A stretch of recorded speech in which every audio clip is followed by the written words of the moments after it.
¿Sabían que nuestro planeta tiene cicatrices? Una de ellas está en Norteamérica. La cicatriz nos puede revelar muchas cosas fascinantes sobre la historia de la Tierra.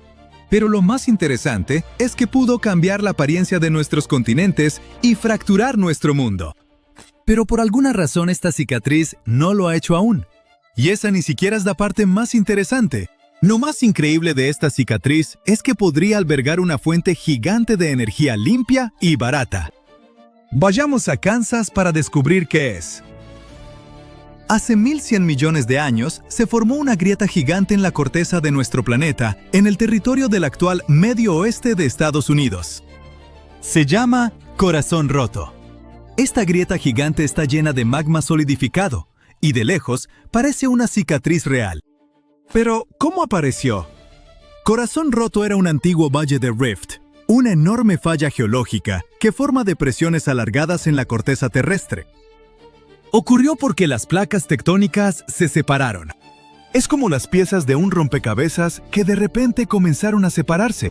En ese momento, miles e incluso millones de toneladas de magma brotaron de las profundidades de nuestro planeta. Ese evento pareció un verdadero apocalipsis y duró unos 100.000 años, pero luego se detuvo y los científicos no saben por qué. Si el proceso de ruptura hubiera durado más, lo más probable es que el continente de Norteamérica se vería diferente hoy, o ni siquiera existiría. Ahora mismo, esta falla parece una herradura gigante que se extiende desde Kansas, al norte hasta el lago Superior, y al sur hasta Michigan. Pero algunos estudios indican que la falla puede ser más grande y extenderse aún más al sur, y el ancho de la falla podría igualar el ancho del Mar Rojo. Después de que la ruptura se detuvo, todo el valle se cubrió de colinas y árboles.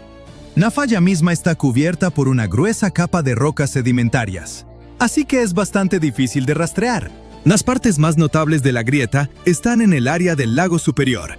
Ahora, todo se ve tranquilo y hermoso, pero en el pasado había fuentes y ríos de lava, terremotos, una olla hirviendo a escala planetaria. Todo lo que queda de eso son depósitos de basalto, una roca oscura y densa que se forma de la lava enfriada. Había tanto basalto que su peso empujó el valle cada vez más profundo en la corteza terrestre.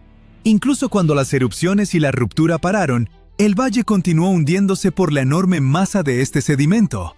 Luego, secciones masivas de la corteza terrestre a ambos lados del valle empezaron a contraerse, y las piezas del rompecabezas lentamente empezaron a juntarse. Esto llevó a una eyección a gran escala de material volcánico hacia arriba, y junto con el basalto, aparecieron depósitos de roca de cobre en el valle. La gente extrajo este cobre por unos 8.000 años, hasta finales del siglo XX. Las minas de cobre finalmente cerraron, pero ahora parece que la industria está regresando. Sin embargo, Corazón Roto no le interesa a la gente solo por sus reservas de cobre. Alberga algo más valioso y útil para nuestra civilización. Los científicos creen que este valle esconde reservas masivas de hidrógeno, y esta sustancia puede ayudarnos a cambiar a una fuente de energía más limpia, barata y más eficiente.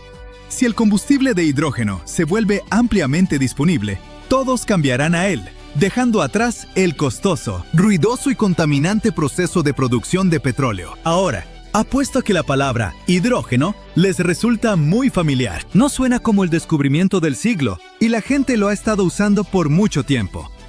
Por un lado, tienen razón, pero no del todo. El 90% del hidrógeno producido por humanos se usa como materia prima para la industria química. El hidrógeno se usa para producir amoníaco para fertilizantes, metanol para combustible y solventes, y para purificar petróleo crudo. Fabricantes de vidrio, cemento, acero y otros metales están considerando usar hidrógeno en sus fábricas para una producción más eficiente. El hidrógeno puede volverse una alternativa a los combustibles fósiles, es decir, el petróleo y la gasolina producida de ellos. Carros, barcos, trenes, aviones y plantas de energía. Todos estos podrían cambiar a hidrógeno pronto. En este caso, la producción puede ser más barata y mejor para la naturaleza. Pero esto funcionará solo si encontramos fuentes abiertas de hidrógeno. Verán, cerca del 95% del hidrógeno que usamos se produce de combustibles fósiles. Gasificamos carbón, oxidamos hidrocarburos y extraemos hidrógeno del metano. Todos estos métodos de producción requieren energía, pero la peor parte es que llevan a grandes emisiones de dióxido de carbono a la atmósfera. Pero ¿qué tal si encontramos fuentes de hidrógeno puro que no requieran procesamiento? Entonces, ahorraremos energía para su producción y haremos el planeta más limpio. ¿Pero dónde podemos encontrar esas fuentes? Los científicos dicen que hay muchas por todo el planeta, y una de las más grandes está en el Valle del Rift en el medio oeste de Estados Unidos. ¿Pero cuál es el problema con ir y extraerlo? Bueno, no es tan sencillo. Para extraer hidrógeno puro, se necesitan 3 condiciones. La primera es la fuente de hidrógeno misma, lo cual es bastante lógico. Las segundas son rocas almacén, o sea, contenedores naturales donde se guarda este hidrógeno. Y la tercera son sellos naturales, que evitan que el gas escape. En otras palabras, estos sellos funcionan como la tapa de una botella, no permiten que la sustancia escape. Así que en general, es necesario encontrar dónde se libera el hidrógeno, dónde se acumula y dónde se almacena. Cuando se cumplen estas condiciones, las compañías de extracción de recursos naturales pueden empezar a trabajar. ¿Pero cómo aparece el hidrógeno? Bueno, repasemos lo básico de química. Los compuestos de hidrógeno y oxígeno forman agua. Esto significa que hay que dividir el agua en hidrógeno y oxígeno. Este proceso ocurre seguido en la naturaleza. Hay muchos lugares por todo el planeta donde esto pasa.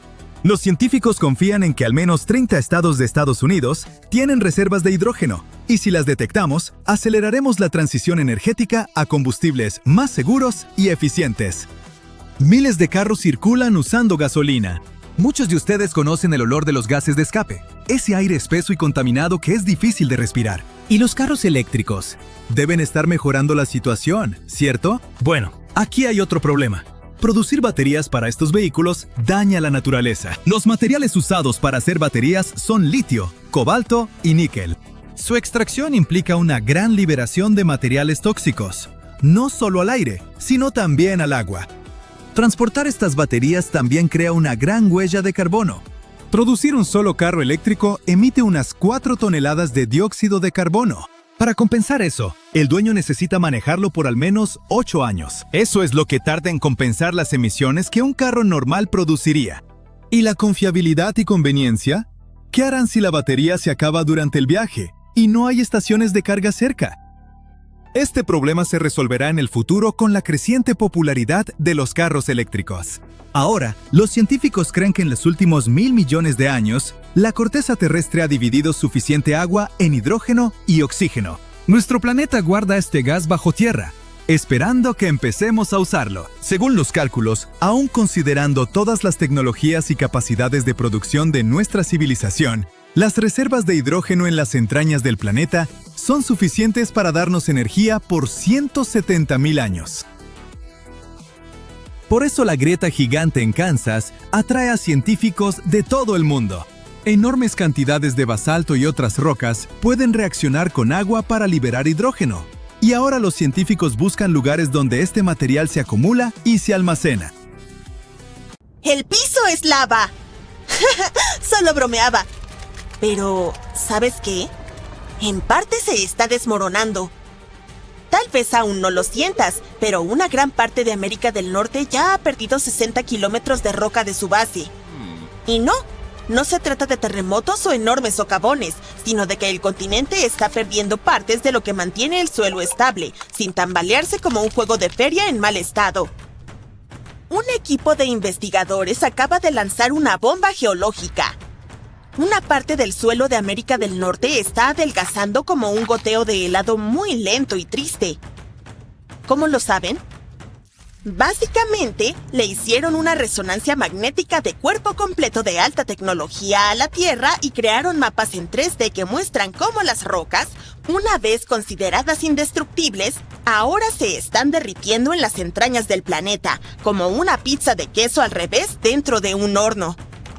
Pero para entender realmente este lío, primero tienes que conocer a mis viejos amigos, los cratones. Los cratones son como las raíces de los continentes. Son gruesos, resistentes y antiguos. Tienen miles de millones de años de antigüedad. Estos muchachos sobrevivieron a impactos de meteoritos, supervolcanes e incluso al movimiento tectónico de las placas. Si las placas se enzarzan en peleas, por ejemplo, podríamos ver montañas formándose. Si se divorciaran, alejándose una de la otra, entonces nacería un océano nuevo. Estos procesos dejan cicatrices en la superficie de la Tierra, pero los cratones parecían permanecer siempre inalterados, como las cucarachas de la geología. Y dado que un cratón puede recibir un golpe y no sentir nada, los científicos siempre asumieron que estas estructuras eran casi indestructibles. Pero luego, un grupo de investigadores puso a prueba sus sofisticadas máquinas y se dieron cuenta de que los cratones se estaban desmoronando. ¿Cómo? Aquí está la placa Farallón, una placa tectónica realmente antigua que comenzó a deslizarse bajo la placa principal de América del Norte hace más de 100 millones de años. Este es un proceso bastante normal, en realidad. Se llama subducción, y es la forma en que la Tierra recicla rocas y evita sobrecalentarse. Este fenómeno de subducción ha estado sucediendo durante tanto tiempo que, hasta ahora, la placa Farallón está casi a 640 kilómetros del cratón, reposando bastante tranquila en el manto inferior, curiosamente cerca del núcleo externo de nuestro planeta. Pero la placa Farallón ha estado causando problemas como ese compañero de piso que se fue pero dejó cosas raras en el refrigerador.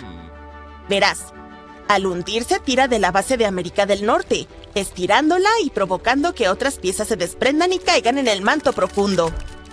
Y por si eso no fuera suficiente drama, el hundimiento de Farallón también ha filtrado agua y dióxido de carbono a las rocas circundantes, haciendo que el cratón sea aún más blando y fácil de desmoronarse.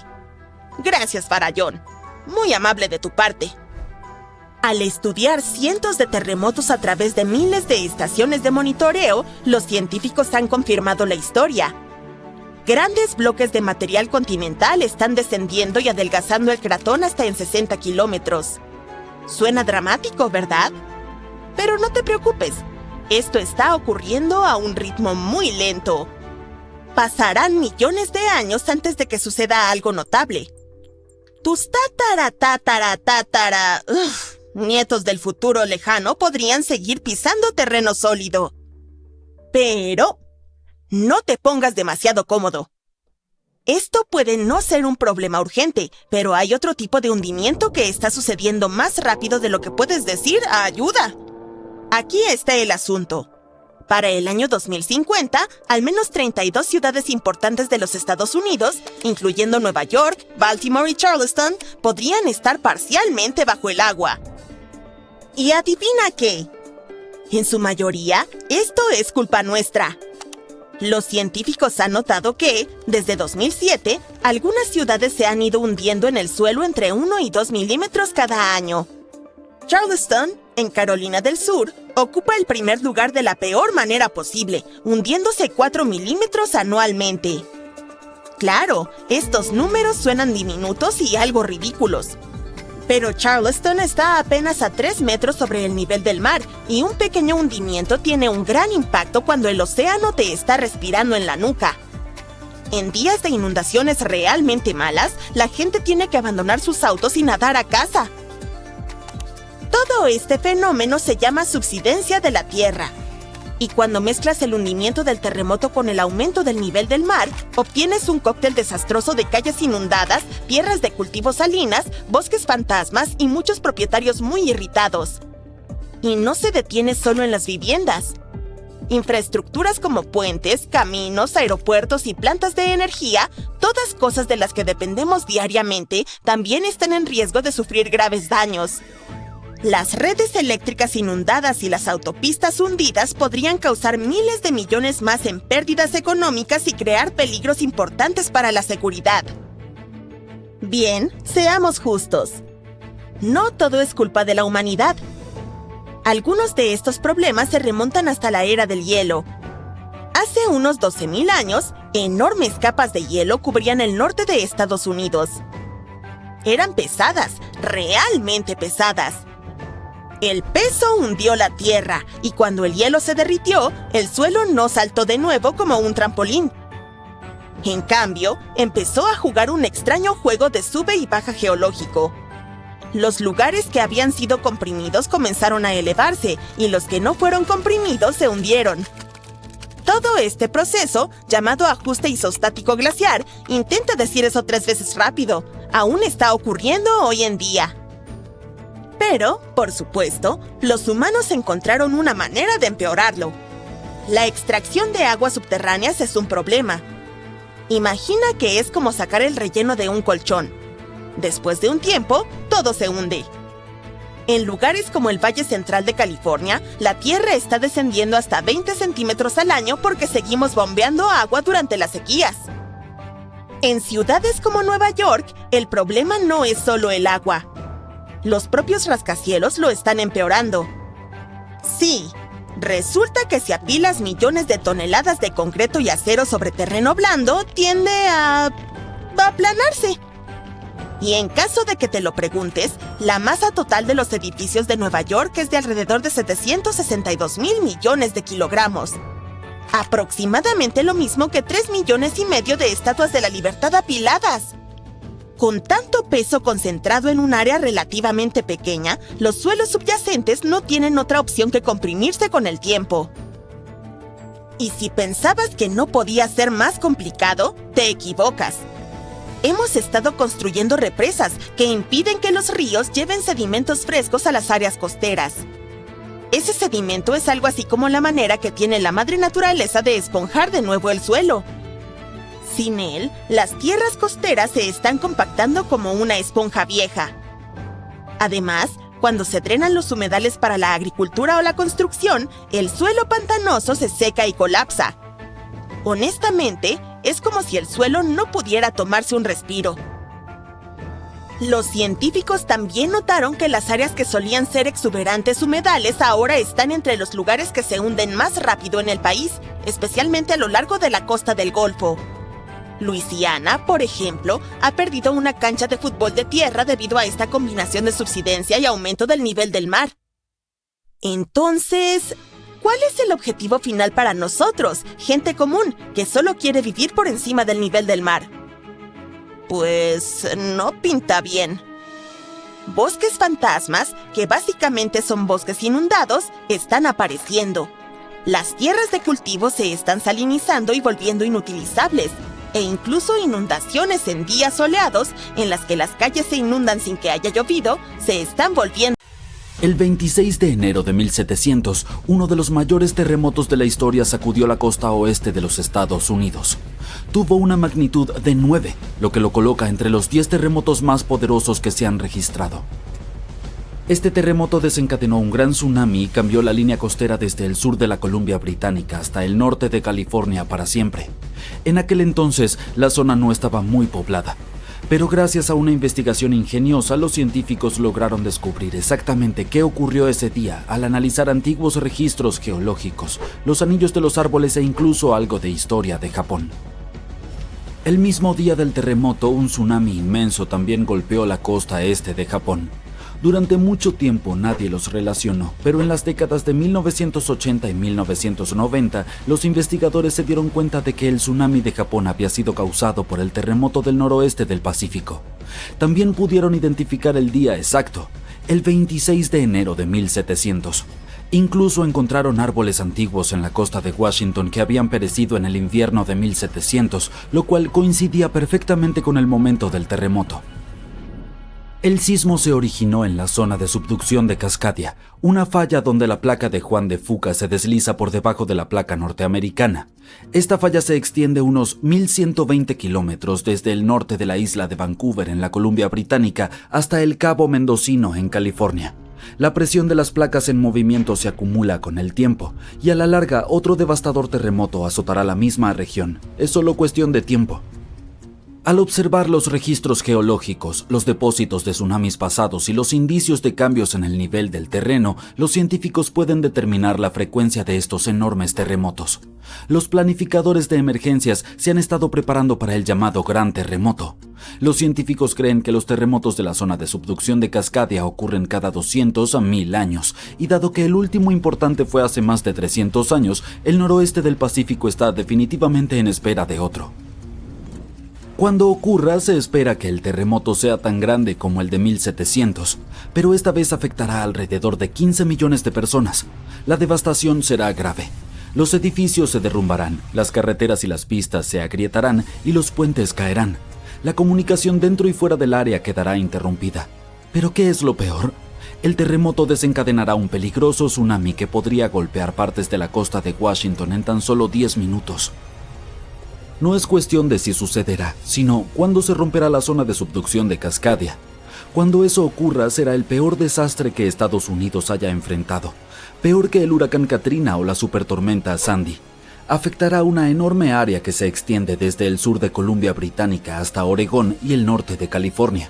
Eso significa que millones y millones de personas se verán afectadas. Se considera a Fairchild como un área de respaldo para manejar las consecuencias del terremoto, y el aeropuerto internacional del condado de Grant en Moses Lake es la principal. Para aquellos que sobrevivan al sismo y al tsunami iniciales, las secuelas podrían ser igualmente desastrosas. Seguirán réplicas y el transporte será un caos. Las carreteras estarán dañadas o completamente bloqueadas, los aeropuertos cerrarán y la mayoría de las rutas principales como la Interestatal 5 tendrán los puentes destruidos.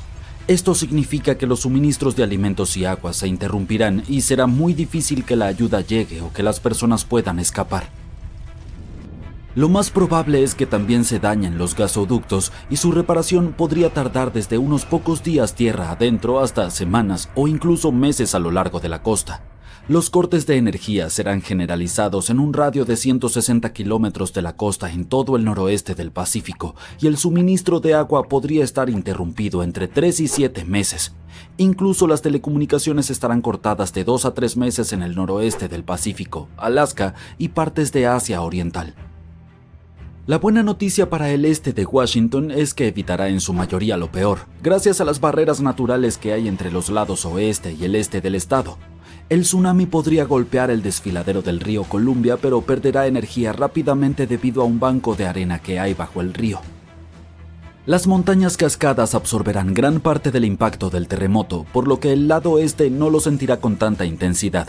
Y dado que el este de Washington no será golpeado tan fuerte, les corresponderá a ellos manejar las secuelas del sismo.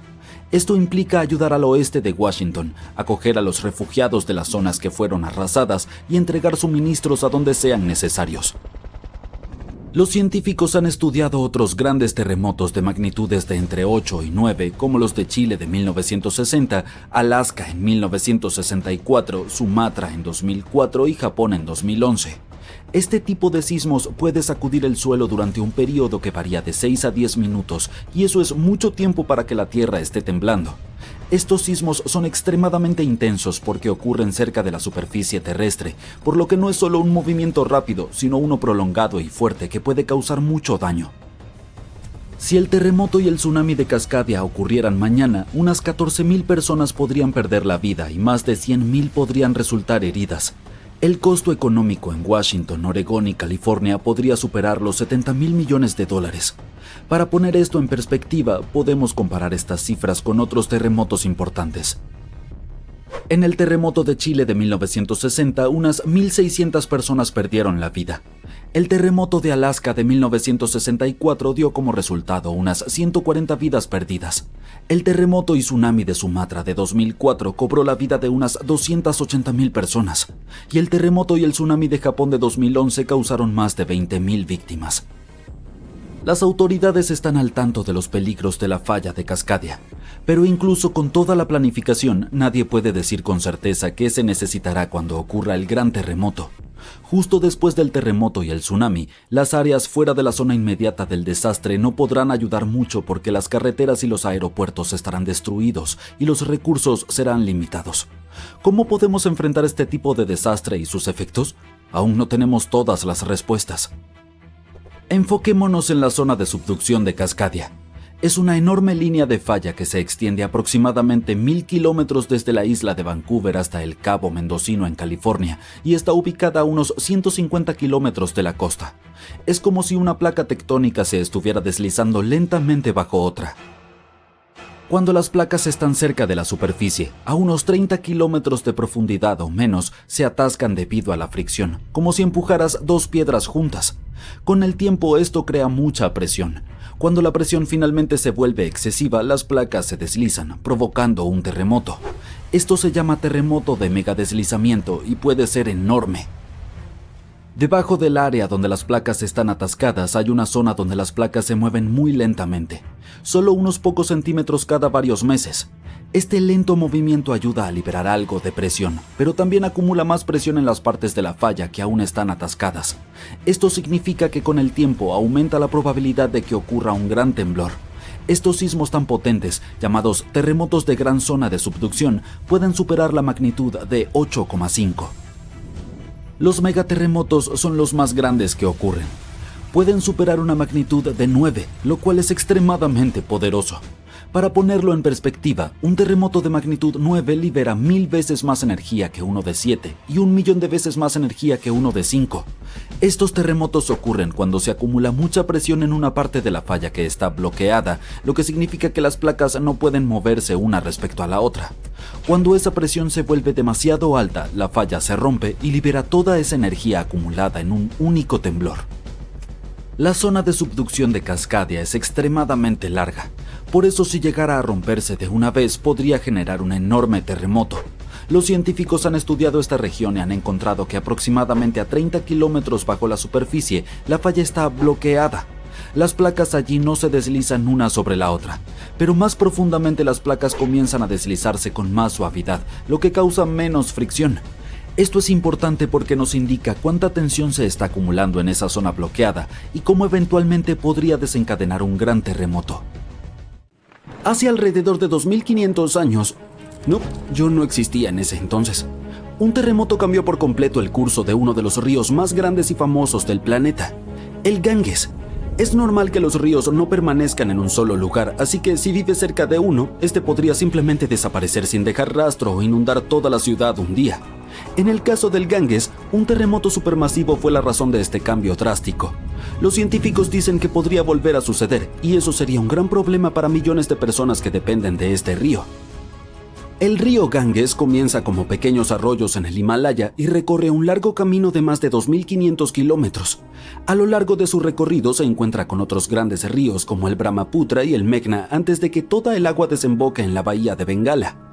El Ganges tiene el delta más grande del mundo entre todos los ríos. Y al igual que muchos otros ríos en la región, ha cambiado su curso lentamente con el tiempo.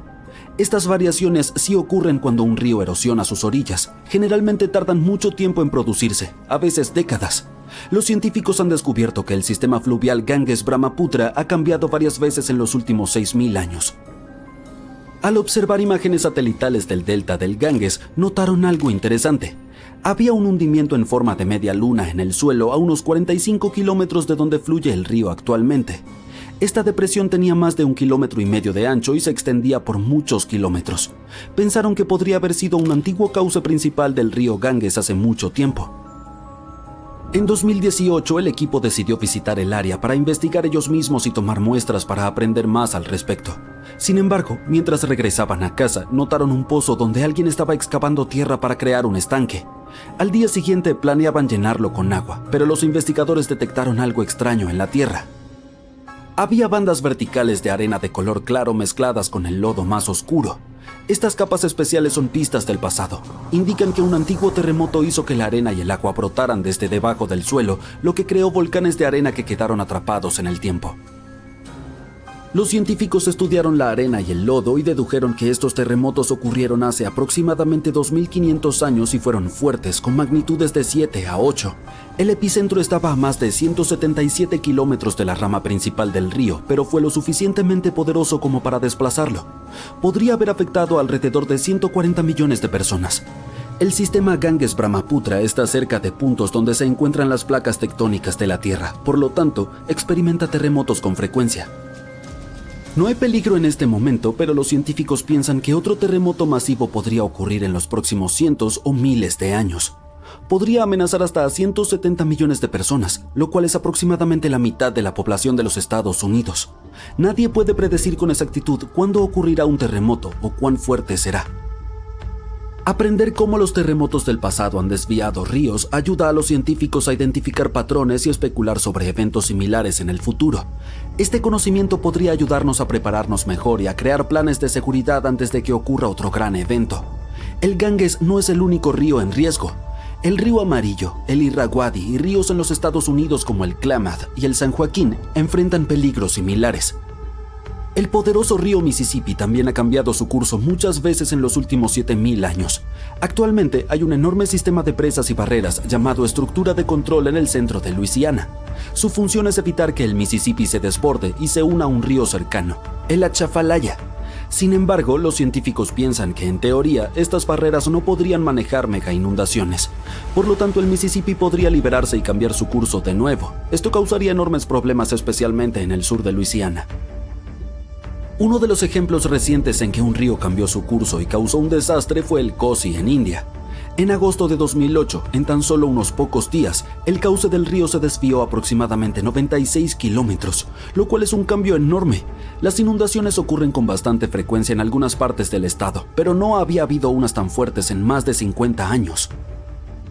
Afectaron a alrededor de 1.000 aldeas y 3 millones de personas, y cerca de 1 millón de personas tuvieron que ser evacuadas a un lugar seguro. Dado que muchas de estas personas no habían enfrentado inundaciones en mucho tiempo, no estaban preparadas para manejar la situación con rapidez. Esto les causó aún más daños a sus hogares y a sus vidas. Durante décadas, los científicos han intentado averiguar qué provoca que los ríos cambien repentinamente su curso. Un nuevo estudio explica que 2 factores trabajan en conjunto para que esto suceda.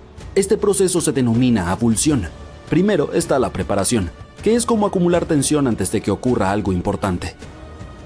Con el tiempo, los sedimentos, arena, tierra y otras cosas arrastradas por el río se depositan en ciertos lugares.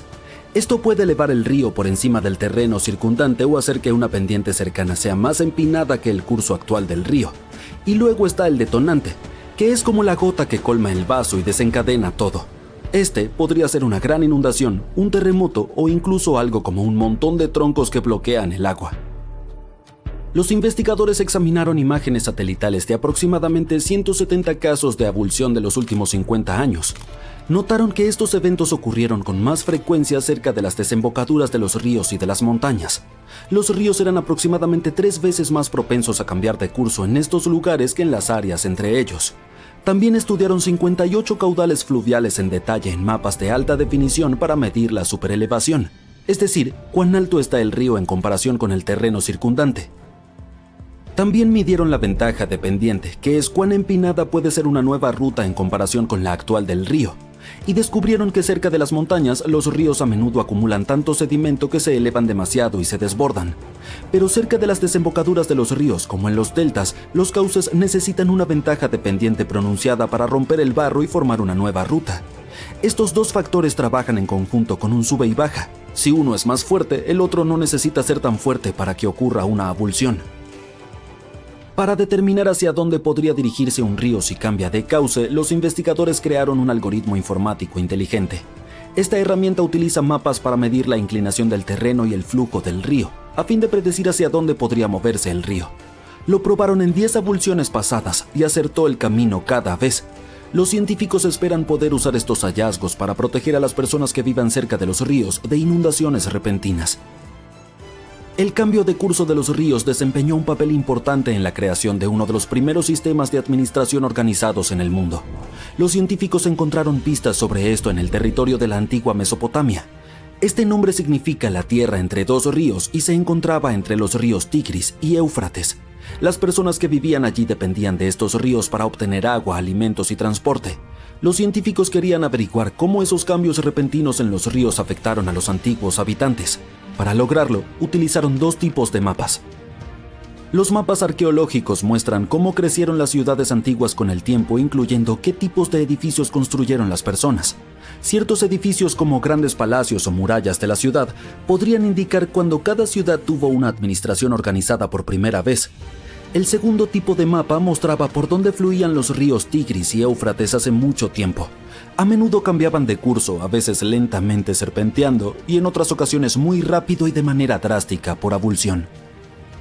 Alrededor del año 5000 a.C., Mesopotamia comenzó a volverse más seca y la agricultura se hizo más difícil.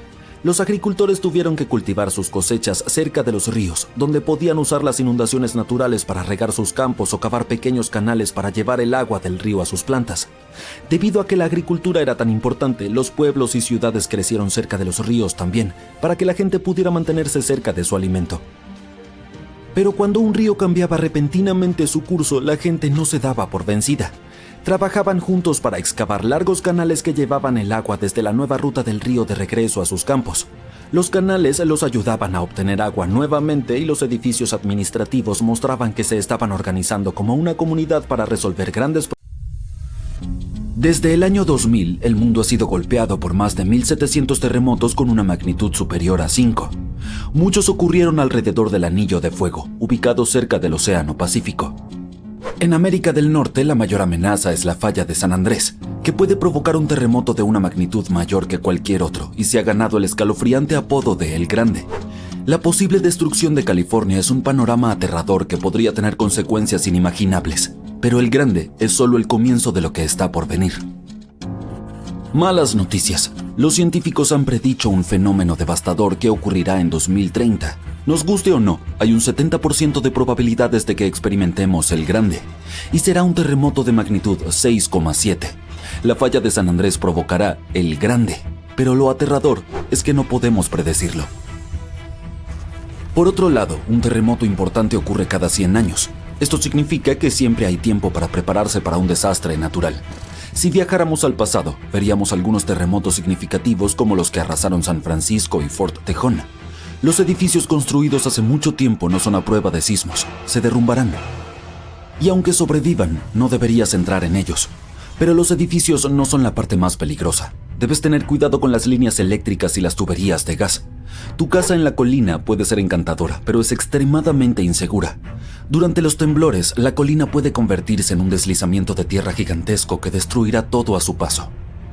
Despídete de los viajes por carretera porque todas estarán arruinadas. Deberías tener algo de agua y comida de reserva ya que no podrás ir al supermercado.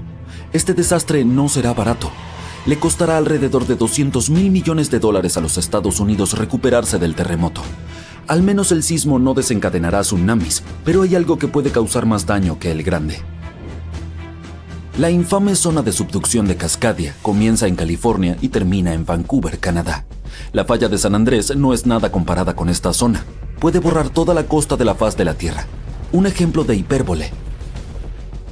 Las zonas de subducción se forman con placas tectónicas que se ubican una debajo de la otra mientras que se mueven. Una se llama placa de Norteamérica y la otra es la placa de Juan de Fuca. Zonas como estas no deben ser subestimadas, ya que son puntos críticos para la actividad sísmica y son muy peligrosos porque provocan enormes sismos submarinos. Pero están bajo el agua, entonces, ¿qué pueden hacernos? Pues pueden causar tsunamis gigantescos que inundan ciudades y destruyen la costa. En este momento la zona más activa es el Anillo de Fuego. La zona de Cascadia puede ser menos activa, pero es como una bestia dormida que puede despertar y destruir todo a su paso con un terremoto devastador. La última vez que se liberó toda esta tensión fue en el año 1700. A diferencia del terremoto de San Andrés, este causará tsunamis gigantes y sacudidas mucho más grandes. Esperemos que te encuentres en un campo abierto en ese momento, ya que la mayoría de los edificios y puentes probablemente serán destruidos. Además, prepárate para las réplicas, ya que serán devastadoras. La naturaleza tampoco se salvará. Los deslizamientos de tierra cambiarán el hábitat de los animales, incluso nuestros hogares cambiarán para siempre. Por suerte, hay una luz al final del túnel y los científicos están haciendo todo lo posible para garantizar nuestra seguridad. Se han implementado nuevas normas. Cada nuevo edificio debe ser capaz de resistir grandes impactos. Están desarrollando modernos sistemas de alerta y cada nueva infraestructura debe cumplir con estrictas pautas antisísmicas. Las placas de Juan de Fuca y la de Norteamérica están unidas, pero no permanecerán así para siempre. Cuando se deslicen, prepárate para un gran temblor. Cuanto más cerca estés del epicentro, mayor será el daño que experimentarás. Pero incluso si tienes la suerte de estar lejos, podrás sentir la tierra temblar por algún tiempo. Si comparamos la zona de subducción de Cascadia con la falla de San Andrés, veremos cuánto más peligrosa es la zona de Cascadia. En 1994 hubo un enorme terremoto de magnitud 6,7 en el área de Northridge, cerca de la falla de San Andrés. Lamentablemente, muchas personas no sobrevivieron y algunas resultaron heridas. En ese entonces, los edificios no eran a prueba de terremotos y muchos sufrieron daños. La zona de subducción de Cascadia puede causar un terremoto de magnitud 9. Un sismo de magnitud 6 tiene la potencia de alrededor de 20 millones de kilogramos de dinamita, pero uno de magnitud 9 tiene la potencia de 20 billones de kilogramos. El terremoto más fuerte jamás registrado ocurrió en Chile. Su magnitud fue de 9,5 y destruyó casi todo. Supongamos que ha sobrevivido al terremoto, pero la lucha está lejos de terminar. Poco después, un tsunami poderoso golpeará con olas que podrían alcanzar hasta 30 metros en algunas zonas. Eso es muy distinto al terremoto en Sudamérica, que no puede producir olas significativas. Dile adiós a tu hermoso jardín, ya que el agua salada destruirá árboles y plantas y alterará el entorno por un cierto periodo de tiempo. Lo único positivo será que no necesitarás decoraciones de Halloween, porque todos esos árboles secos parecerán un bosque fantasma. La combinación de olas, terremotos y el gran tamaño de la zona hará que este desastre natural sea mucho más peligroso que cualquiera causado por la falla de San Andrés o el Grande. Un terremoto similar a este ocurrió hace unos 300 años. Muchos más se han registrado en los últimos 3.500 años, lo que demuestra que ocurren cada 400 a 600 años. Así que técnicamente tenemos entre 100 y 300 años antes de que ocurra el próximo. Todavía no tenemos idea de cómo funciona exactamente la zona de subducción de Cascadia, ya que la descubrimos en 1970. Esta zona es sumamente aterradora porque puede causar grandes terremotos. Se encontró por accidente cuando los investigadores estudiaban el Anillo de Fuego. Querían saber si esta región había causado problemas en los últimos años, y la prueba estaba bajo sus narices. En Washington hay un bosque del horror donde no ha crecido nada durante años. Cuando los investigadores analizaron el suelo, encontraron una cantidad enorme de sal. Juntando las piezas, concluyeron que un tsunami enorme había sido la razón. Los expertos aún no sabían cuándo fue destruido el bosque. Sin embargo, afortunadamente, Japón mantenía registro de un terremoto gigantesco que tuvo un efecto similar. Fue el que ocurrió en el año 1700. Existe una posibilidad de 1 en 3 de que el próximo ocurra en 2050. Debes saber cómo sobrevivir a los terremotos canadienses y salir ileso, así que escucha con atención. Aquellos que viven en esta zona tienen casi nula experiencia con terremotos así. Sobrevivir al temblor es fácil, pero lo verdaderamente peligroso es el tsunami que viene después. Luego del temblor, busca el terreno más alto y dirígete hacia allí. Solo lleva lo esencial, como comida y agua. Sí, deja tu colección de tarjetas de béisbol en casa.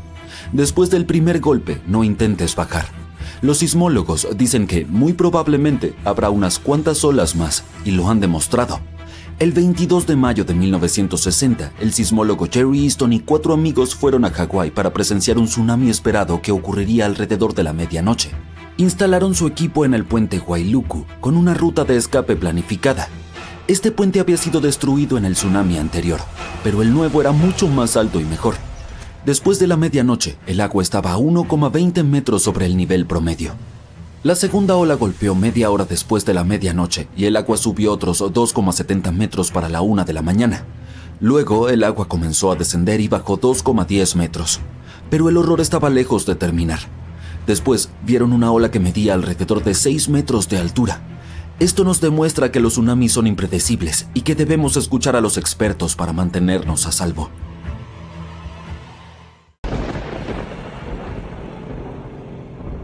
Durante cientos de años, gente de Estados Unidos ha informado haber escuchado unos extraños estallidos fuertes. A estos sonidos misteriosos se les llama cielomotos, y sí, son algo real. Si alguna vez has escuchado un ruido fuerte y distante que no era una tormenta eléctrica o el escape de un motor de auto, ¡felicitaciones! Parece que has experimentado un cielomoto. Se reportan en todo el mundo, desde Estados Unidos hasta la India y Japón, y todavía no sabemos exactamente por qué ocurren. A veces, estos estruendos se producen junto con terremotos. La gente los escuchó durante los terremotos de Nueva Madrid a principios del siglo XIX y los han seguido escuchando hasta enero de 2020. Quienes los han vivido los describen como un ruido precipitante o rodante. El famoso escritor estadounidense James Fenimore Cooper los describió de manera más poética, como el lago hablando a las colinas circundantes, que devuelven los ecos de su voz con respuesta precisa. A veces, estos misteriosos estruendos ocurren en el clima frío en vez de durante los terremotos. Uno de los puntos calientes de este fenómeno está cerca del lago Seneca en Nueva York. Los llaman los cañones de Seneca. Los estruendos pueden ser tan fuertes que sacuden ventanas y puertas. En agosto de 1886, después de un terremoto ocurrido en Charleston, la gente escuchó estos ruidos durante varias semanas, al mismo tiempo que las numerosas réplicas del terremoto. En el año 2020, científicos de la Universidad de Carolina del Norte revisaron antiguos artículos periodísticos, en especial de Carolina del Norte, donde la gente ha reportado frecuentemente estos sonidos. Esperaban relacionar los ruidos con datos de terremotos, pero no encontraron ninguna conexión entre los sonidos y los sismos. Uno de los investigadores mencionó que creen que los ruidos se producen en el aire y no bajo tierra. El equipo analizó infrasonidos, que son ruidos de baja frecuencia que los humanos no pueden oír. Encontraron señales que duraban de 1 a 10 segundos y que coincidían con los momentos en que la gente reportó haber escuchado los estruendos, pero nada es certero por ahora. Algunas personas piensan que las llamaradas solares, los tsunamis submarinos o el colapso de cuevas bajo el mar causan los cielomotos. Otros creen que los sonidos provienen de aviones que producen fuertes estallidos sónicos. Pero eso no explica los registros del pasado, antes de que se inventaran los aviones. Algunos científicos creen que un tipo de meteorito, llamado bólido, causa estos ruidos. Los meteoritos explotan al entrar en la atmósfera terrestre. Si esto ocurriera sobre nubes densas, el sonido se amplificaría y viajaría lejos, pero no encontraríamos nada en el suelo. Otra idea es que el gas podría estar escapando del fondo de lagos profundos, como el lago Seneca. Si piensas que los cielomotos son extraños, permíteme presentarte los arcoíris de niebla. También se los conoce como arcoíris blancos, arcoíris fantasmas o arcoíris de nube. Se forman de manera similar a los arcoíris coloridos comunes, pero son mucho más anchos.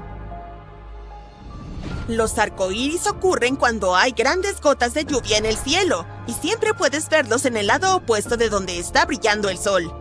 Los arcoíris de niebla se forman por pequeñas gotas en la niebla o las nubes en vez de grandes gotas de lluvia, y también aparecen opuestos al sol. Si quieres ver un arcoíris de niebla, debes buscarlo en una niebla delgada cuando el sol está brillante. Podrías ver uno cuando el sol comienza a brillar a través de la niebla, o si estás cerca del océano, donde la niebla suele formarse. Debido a que las gotas de agua en la niebla son tan diminutas, los arcos de niebla no tienen colores brillantes como los arcoíris. Incluso pueden parecer blancos o tener colores tenues. Para encontrar uno, dale la espalda al sol y mira en un ángulo de unos 35 a 40 grados desde donde está tu sombra. Algunos arcos de niebla son difíciles de ver al principio porque se confunden con la bruma, pero una vez que los encuentras, son fáciles de reconocer. El próximo fenómeno meteorológico raro al que debes estar atento es la tormenta de nieve con truenos. Es un tipo especial de tormenta eléctrica que ocurre durante una tormenta de nieve. A diferencia de las eléctricas comunes que a menudo ocurren en primavera y verano, la tormenta de nieve con truenos es mucho más rara, porque sucede durante las tormentas invernales más fuertes, como las grandes ventiscas, y al mismo tiempo necesita aire cálido, lo cual no es una combinación frecuente. Entonces, para que se dé una tormenta de nieve, debe haber humedad en el aire, algo de inestabilidad y algo que eleve el aire, como vientos ascendentes. Al igual que en las tormentas normales, pueden aparecer relámpagos cuando escuchas el trueno. Los rayos en una tormenta de nieve generalmente van de nube a nube en lugar de golpear el suelo, y el trueno suena diferente también. Se asemeja más a un murmullo bajo que a un estallido fuerte, ya que la nieve amortigua el sonido. Es menos probable que te alcance, pero aún así es importante permanecer dentro cuando escuches truenos para estar a salvo. Amantes de las auroras boreales, esto es para ustedes. Los científicos notaron un nuevo tipo de resplandor en el cielo que parecía una raya púrpura. Lo apodaron Steve como una broma, pero más tarde le dieron un nombre más científico. Mejora de velocidad de emisión térmica fuerte, abreviado como Steve en inglés. Steve es en realidad una corriente rápida de gas supercaliente que siempre se desplaza hacia el oeste y solo aparece antes de la medianoche. Los científicos se preguntaban si podría ocurrir algo como Steve después de la medianoche, pero moviéndose en la dirección opuesta. Y ahora, creen haber encontrado un anti-Steve porque analizaron datos de una estación de investigación de Noruega. En diciembre de 2021, tomaron una foto de una brillante franja púrpura que se extendía 1000 kilómetros por el cielo y apareció después de medianoche. Los satélites de la Agencia Espacial Europea también midieron las condiciones en esta parte del cielo y descubrieron que los iones se movían hacia el este. El gemelo nocturno de Steve aún no había sido nombrado oficialmente, pero sería genial si se llamara Sam, que es la abreviatura de Steve After Midnight, o Steve después de la medianoche. Si alguna vez has visto nieve que caía del cielo en un día soleado sin una sola nube, debe haber sido polvo de diamante.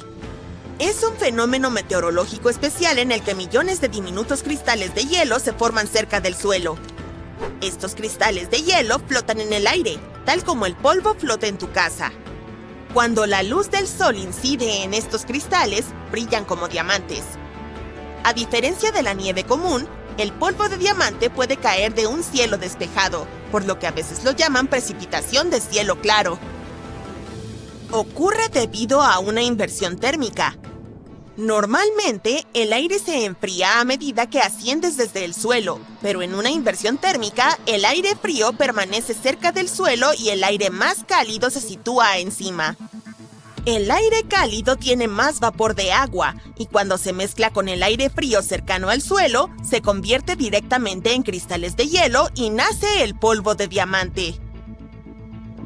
Para que esto ocurra, el aire cerca del suelo debe estar muy frío, muy por debajo del punto de congelación.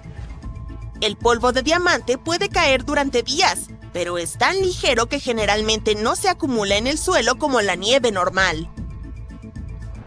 Un agujero de Virga, también conocido como nube perforada, es el siguiente en nuestra lista. Este gran hueco circular u ovalado a veces aparece en ciertas nubes. Estos tipos de nubes flotan altas en el cielo y a menudo están compuestas de diminutas gotas de agua que están más frías que la temperatura de congelación, pero aún no se han congelado. Estas gotas de agua especiales se llaman sobreenfriadas y necesitan una razón para congelarse, y los cristales de hielo les proporcionan esa razón. Cuando un avión vuela a través de la nube, puede llevar esos cristales de hielo hacia adentro.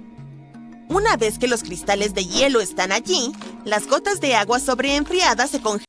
Un terremoto de magnitud 15 tiene el potencial de destruir completamente nuestro planeta y evaporar toda el agua en cuestión de segundos, dejando la Tierra inhabitable.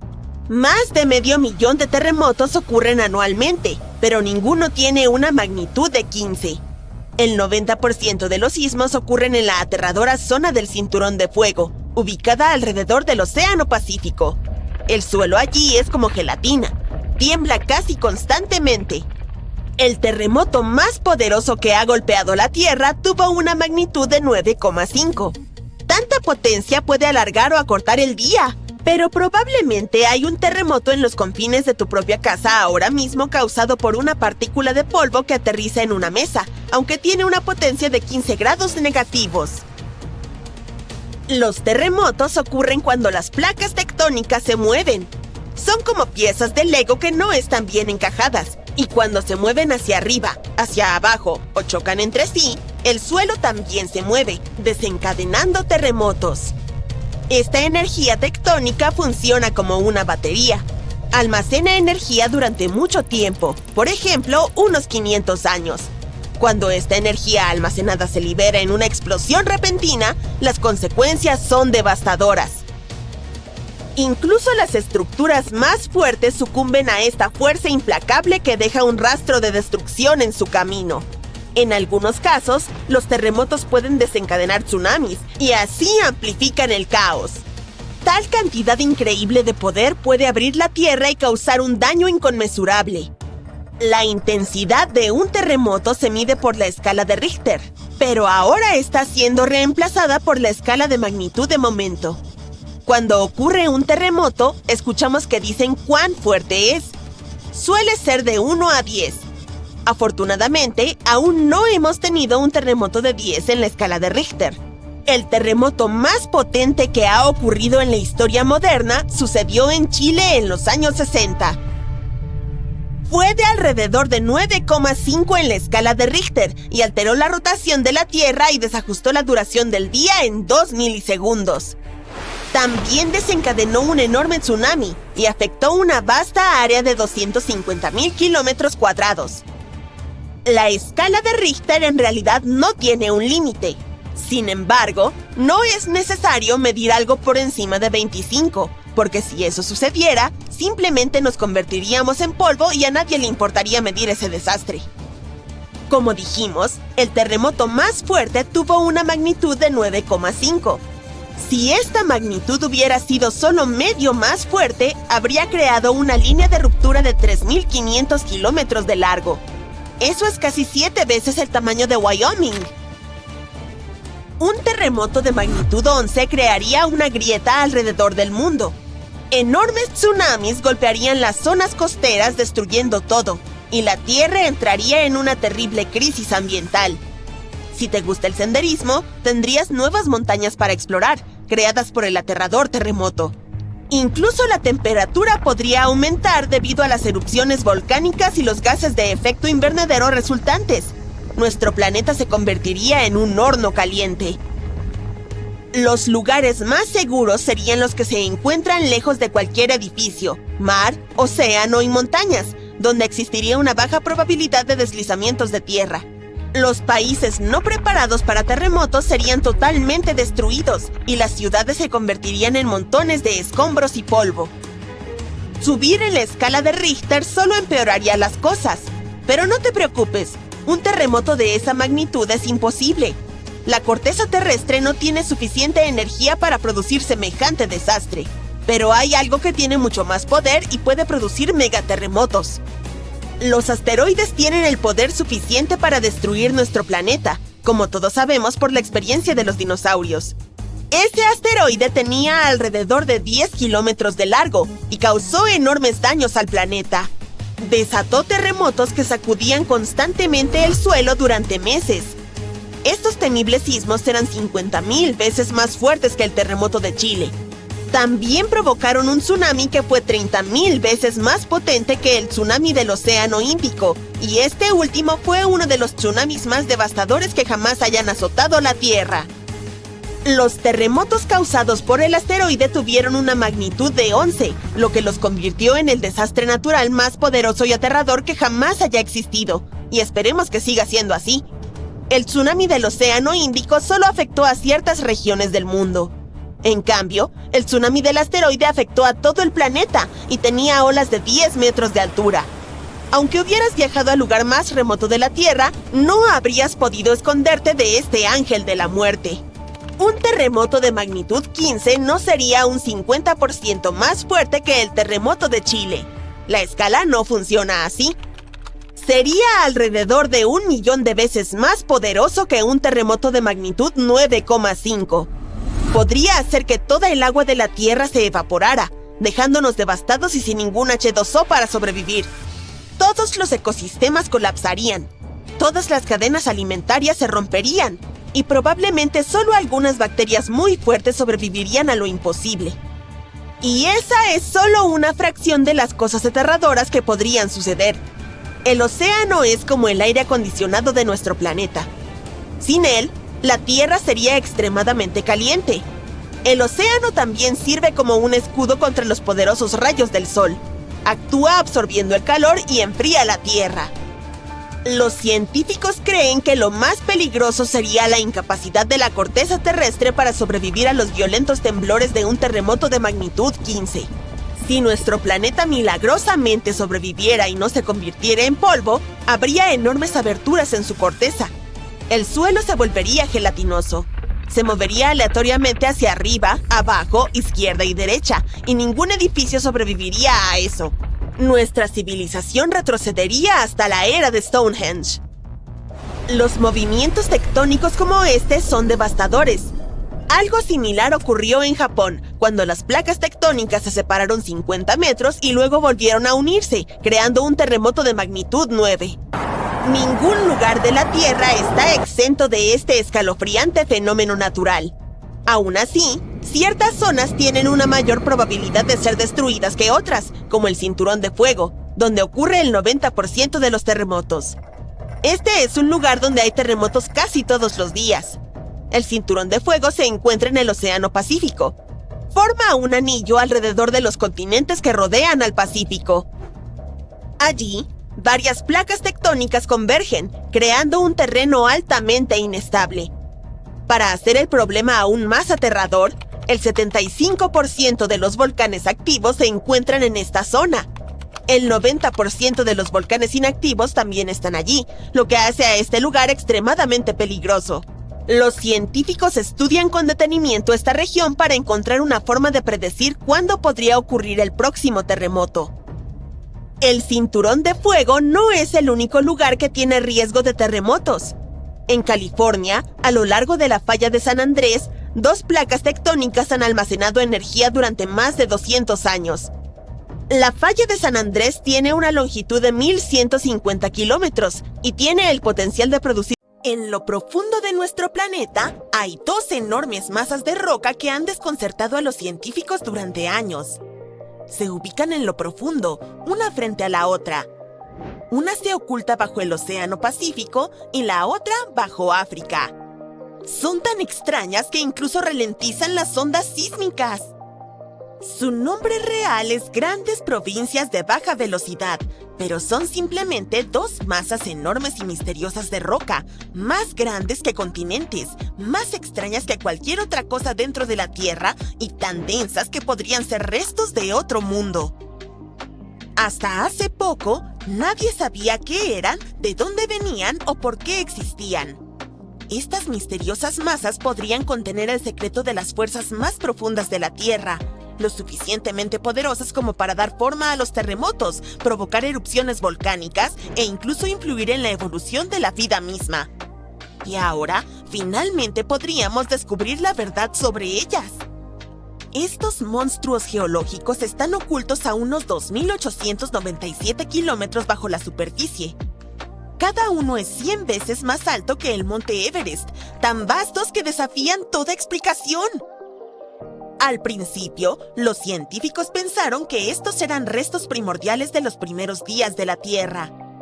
Tal vez algo gigantesco chocó contra nuestro planeta hace aproximadamente 4.500 millones de años, y este impacto formó tanto la Luna como estas masas. Científicos creen que pudo haber sido Theia, un planeta del tamaño de Marte que existió en algún lugar cerca del cinturón de asteroides y se estrelló contra la Tierra hace mucho tiempo. Otros creían que podrían ser algo mucho más familiar, antiguos fragmentos de la corteza terrestre. Tal vez fueron empujados profundamente en el manto por el movimiento de las placas tectónicas. Y ahora, un nuevo estudio muestra que estas masas son enormes acumulaciones de corteza oceánica que han estado hundiéndose en la Tierra por miles de millones de años. Podrían haberse formado a partir del material que se hunde en la Tierra cuando las placas tectónicas colisionan. A lo largo de 1.000 millones de años, piezas de la corteza oceánica podrían haber sido absorbidas por el manto. Con el tiempo, se acumularon en 2 regiones masivas en lo profundo del planeta. Pero aunque ambos bloques se formaron de la misma manera, no son idénticos. Hay un lugar llamado Cinturón de Fuego del Pacífico, un enorme circuito de volcanes y zonas sísmicas alrededor del Océano Pacífico. Bueno, la mancha del Pacífico no deja de crecer y cambiar porque constantemente recibe nueva roca de ese lugar. Las placas tectónicas chocan entre sí y una placa se hunde debajo de la otra, lo que empuja la antigua corteza oceánica profundo hacia el interior de la Tierra. Debido a que esto sigue ocurriendo, la masa del Pacífico es más pesada, densa y activa que su gemela bajo África. Es como una enorme fábrica de piedras calientes que constantemente recibe nuevo material y se va remodelando con el tiempo. La burbuja africana es mucho más antigua y silenciosa que la que está bajo el Pacífico. No recibe roca nueva empujada hacia ella con tanta frecuencia. Por eso, con el tiempo, se ha fusionado más con el manto circundante. Dado que es menos denso, se comporta de manera diferente. Se eleva más alto en el manto terrestre, acercándose 547 kilómetros más a la superficie. Y eso podría ser la razón por la cual África tiene tantos volcanes poderosos y valles de rift. La mayor incógnita es, ¿cómo siguen evolucionando? Los científicos creen que enormes columnas de roca caliente, llamadas penachos del manto, podrían estar surgiendo desde las profundidades de la Tierra, contribuyendo al movimiento de las placas tectónicas en el Pacífico. Si tienen razón, entonces estos enormes bloques subterráneos no solo están ahí. De alguna manera, casi están vivos. Estarían en constante cambio y dando forma a la superficie de nuestro planeta. Pero, ¿por qué son tan importantes? Porque estas extrañas estructuras subterráneas podrían estar moldeando la superficie de la Tierra de maneras que aún no comprendemos del todo. Verás, primero podrían influir en el campo magnético de la Tierra. Eso es porque afectan cómo el calor se mueve a través del manto y el núcleo. También podrían contener pistas sobre la historia de la tectónica de placas. Estudiarlos podría ayudarnos a determinar cuándo comenzó la subducción en la Tierra, si fue hace más de 4.000 millones de años o mucho más recientemente. Estos tipos también podrían ser los maestros titiriteros secretos detrás de la actividad volcánica. Hay una teoría de que las rocas ardientes del interior profundo de la Tierra, las mismas que crean los puntos calientes volcánicos, podrían estar elevándose directamente desde las gigantescas burbujas en el manto. Algunos de los volcanes más grandes de la Tierra, incluidos aquellos en Hawái, Islandia y Yellowstone, se encuentran directamente sobre las supuestas columnas ascendentes de estas masas. Si éstas están alimentando estos volcanes, entonces podrían ser responsables de dar forma a los continentes de la Tierra, el clima e incluso extinciones masivas a lo largo de la historia. Y eso es, bueno, aterrador. Eso significaría que estas estructuras gigantes podrían atravesar la corteza terrestre algún día, desatando erupciones supervolcánicas catastróficas. Y estas durarían millones de años. Debajo de la superficie de la Tierra también yacen monstruos como nada más en este planeta: supervolcanes. Son tan masivos, tan destructivos y tan raros que ningún humano ha presenciado una erupción. Una erupción volcánica regular puede ser aterradora. Lava lanzada al cielo, cenizas que asfixian el aire, ciudades enteras sepultadas bajo fuego y piedra. Pero un supervolcán, ¿ese es un asunto completamente diferente? Un supervolcán no solo es grande, es una categoría en sí mismo. Sus erupciones desgarran la tierra y crean enormes cráteres llamados calderas. Algunas de ellas tienen más de 48 kilómetros de ancho. Una erupción volcánica regular podría expulsar unos pocos kilómetros cúbicos de lava y ceniza. Un supervolcán libera más de 1.000 kilómetros cúbicos de material. Eso es suficiente para sepultar un continente entero en ceniza. Una erupción como esta sería digna de noticia, por decirlo menos. Primero, una pared de fuego se elevaría hacia el cielo. Cenizas bloquearían el sol durante años, lo que provocaría una disminución en las temperaturas globales. Países enteros podrían ser sepultados bajo metros de ceniza, lo que haría la agricultura imposible. El hambre, el frío extremo y el aire tóxico podrían acabar con civilizaciones enteras. No sería solo un desastre local, sino global. De hecho, dos de las peores extinciones masivas en la historia de la Tierra, en las que casi toda la vida fue aniquilada, podrían haber sido causadas por supervolcanes, no por asteroides. La más grande y aterradora fue al final del periodo pérmico. Literalmente, alrededor del 90% de todas las especies marinas y el 70% de las especies terrestres desaparecieron sin dejar rastro. Los científicos han contabilizado unos 20 supervolcanes en la Tierra hoy en día. Los más famosos son Yellowstone en los Estados Unidos, Toba en Indonesia y Taupo en Nueva Zelanda. La última vez que Yellowstone hizo erupción fue hace aproximadamente 2 millones de años. Liberó casi 2.460 kilómetros cúbicos de material, suficiente para enterrar una ciudad como Nueva York. Esa fue solo una de las 3 supererupciones de Yellowstone. El supervolcán más reciente en entrar en erupción fue el Taupo en Nueva Zelanda. Esto ocurrió hace aproximadamente 26.500 años. Pero los supervolcanes no solo destruyen, también transforman todo el planeta. Hace aproximadamente 74.000 años, el supervolcán Toba entró en erupción en Indonesia. Algunos científicos creen que desencadenó un invierno volcánico que duró toda una década. También hay teorías que sugieren que esta erupción casi exterminó a los primeros humanos, lo que redujo su número a solo unos pocos miles de sobrevivientes.